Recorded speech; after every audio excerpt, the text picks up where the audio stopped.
തീർന്നിക്കണല്ലോ. കഴിഞ്ഞ മാസമാണെങ്കിൽ വാങ്ങാനും മറന്നുപോയി. ഇക്കാക്കിനോട് പറഞ്ഞു നോക്കാം. ഒരു സാധനം വെച്ച അവിടെ കാണൂല. ഇക്ക എനിക്കൊന്ന് പാഡ് വാങ്ങി തരുമോ? ഞാൻ വാങ്ങുന്നില്ല. അയ്യേ, ഇതിലും വലിയ നാണക്കേട് വേറെ എവിടെ ഇല്ല. ഞാൻ വാങ്ങുന്നില്ല. നീ അല്ലേ സാധാരണ വാങ്ങാറ്? മാസം മാസം പലചരക്ക് വാങ്ങുമ്പോ അത് വാങ്ങിക്കൊണ്ടെന്ന്. ഞാൻ വാങ്ങൂലെന്ന് എനിക്ക് അറിയാലോ. അതിനെന്താ, കഴിഞ്ഞ മാസം എനിക്ക് അത് വാങ്ങാൻ മറന്നു പോയതാണ്. ഞാൻ തന്നെയല്ലേ വാങ്ങാറ്. കഴിഞ്ഞ പ്രാവശ്യം വിട്ടുപോയിട്ടാ. പിന്നെ ഞാൻ എന്ത് ചെയ്യോ?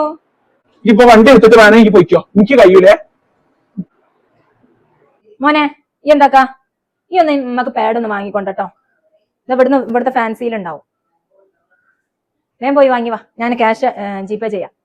അല്ല, ഈ എന്താ ഓനെ പറഞ്ഞയക്കണത്? മോശമല്ല, ഓനൊരു വലിയ ആൺകുട്ടിയല്ലേ. ഇതൊക്കെ നമ്മൾ കൈകാര്യം ചെയ്യേണ്ട കാര്യമല്ല. ഓനെ കൊണ്ടൊക്കെ അത് വാങ്ങിപ്പിക്കാണ്. റബ്ബേ, എന്തൊക്കെയാണ് നാണും മാനും ഇപ്പത്തെ പെൺകുട്ടികൾക്ക് ഇല്ലല്ലോ. അതെന്ത് മോശം വിചാരിക്കാനാണ്? അതിപ്പോ എല്ലാവർക്കും ഉള്ളതന്നല്ലേ. പിന്നെ പ്രത്യേകിച്ച് ഇതൊക്കെ ആൺകുട്ടികൾ കൈകാര്യം ചെയ്ത് പഠിക്കണം. കാരണം അല്ലെങ്കിൽ ഇതാ എന്റെ അക്കന്റെ മാതിരിയാവും. ഓൻ എങ്ങനെ അത് പിടിച്ച് വരൂ? മോശല്ലേ സീനോ? ഞാനും നിന്റെ പ്യാപ്പലിനോടും പറഞ്ഞിട്ടില്ല, ഓനോടും പറഞ്ഞിട്ടില്ല ഇന്നേ വരെ. അയ്യ, അയവേടല്ലേ അതൊക്കെ.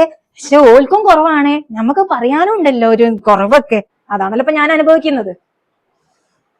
എന്തായാലും എന്റെ മോനെ അങ്ങനെ ഞാൻ വളർത്തൂല. എല്ലാം അറിഞ്ഞിട്ട് തന്നെ വളരട്ടെ. ഇപ്പത്തെ കാലത്ത് എന്തൊക്കെ മാറ്റങ്ങളാണ് റബ്ബേ.